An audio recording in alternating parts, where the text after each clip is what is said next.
we have some breaking news coming in. This is from France, where far-right and left-wing lawmakers joined together Wednesday in a historic no-confidence vote prompted by budget disputes that forces Prime Minister Michel Barnier and his cabinet members to resign. This is a first since 1962.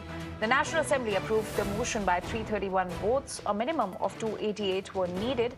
President Emmanuel Macron insisted he will serve the rest of his term until 2027.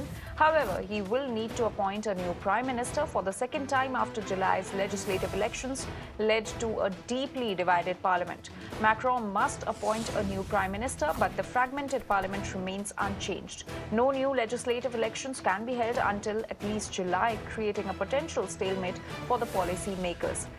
My colleague Srinjoy is now joining us with more details on this. Srinjoy, what lies next for France as the government has now collapsed? Well, very unstable situation, which really is a result of the hollowing out of the center. What has happened is President Macron's very centrist party was hammered in the last elections. And the two sides that came up were really the left, which got much stronger, and the extreme right, which had also got very strong. Now, Macron, after a long while, appointed Michel Barnier, who is really center-right.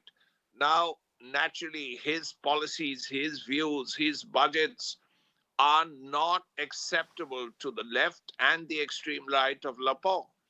So as a result, it's got to a stage when everybody disliked him, the left and the right. And because in the last election, Macron's own party had got such a hammering that he didn't have the strength to ensure that his prime minister, and in the French government, the president appoints the prime minister, that his prime minister could get his budget through. So as a result, there was a no confidence motion where the extreme right of Le Pen and the socialists and communists objected to it. And they got together and decided that Barnier had to go. And if Barnier has to go, then Macron has to appoint a new prime minister because Macron himself has about 2 years. So he has to appoint a new prime minister.